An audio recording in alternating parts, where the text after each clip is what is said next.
नमस्कार दोस्तों, स्वागत है हमारे YouTube चैनल मारुति नंदन वॉयस में।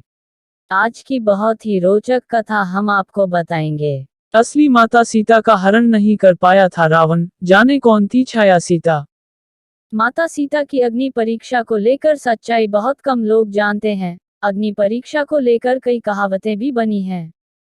पौराणिक कथाओं के अनुसार प्रभु श्री राम को मर्यादा पुरुषोत्तम के नाम से भी जाना जाता है और एक राजा की तरह श्री राम के लिए अपनी प्रजा के लिए समर्पण सबसे ज्यादा महत्वपूर्ण था। ऐसे में जब लंबे समय तक रावण की कैद में रहने के बाद माता सीता जब वापस आई तो उन्होंने अग्नि परीक्षा दी थी। हालांकि जब लक्ष्मण को इस बात का पता चला तो लक्ष्मण राम से खफा हो गए और यहाँ की उन्होंने अपने भाई को माता सीता को अग्नि परीक्षा से गुजरने के लिए विद्रोह करने तक धमकी दे डाली थी। इसके बाद राम ने लक्ष्मण को बताया कि असल में वे ऐसा इसलिए कर रहे हैं ताकि असली सीता को हासिल कर सके। तो क्या आप जानते हैं कि आखिर सीता माता को किन कारणों की वजह से अग्नि से गुजरना पड़ा था? पद्म पुराण के अनुसार रामायण में एक नहीं बल्कि दो सीता थी, पहली असली और दूसरी माया की सीता।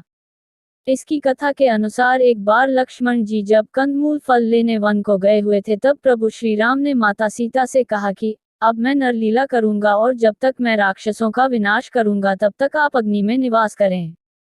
ऐसा कहकर श्री राम ने माता सीता को अग्नि देव को सौंप दिया। इसके बाद असली सीता जी की जगह माया की सीता प्रकट हुई। इस तरह जब सीता जी का अपहरण हुआ तब वो माया की ही सीता थी। जब युद्ध समाप्त हो गया और राक्षसों का विनाश हो गया तब भगवान श्री राम ने माता सीता को अग्नि परीक्षा के लिए कहा और माया की सीता अग्निकुंड में समा गई। माया की सीता के अग्नि में समाते ही असली माता सीता अग्नि से बाहर आ गई और इस पूरी अग्नि परीक्षा का सिर्फ एक यही कारण था। अग्निदेव ने सीता माता को अपने सुरक्षा चक्र में रखकर कुटिया से गायब कर दिया।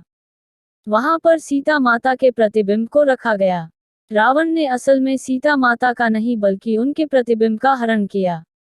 इसका संकेत इस बात से मिलता है कि जब रावण ने बलपूर्वक सीता को पकड़कर रथ में बिठाया तो सीता के पतिव्रत धर्म के मुताबिक रावण को जलकर भस्म हो जाना चाहिए था, लेकिन ऐसा नहीं हुआ क्योंकि रावण द्वारा हरी गई सीता असल सीता नहीं बल्कि उसका प्रतिबिंब थी। धन्यवाद। ऐसे ही रोचक कहानियों के लिए चैनल को लाइक और सब्सक्राइब करें तथा बेल आइकॉन को दबा दें।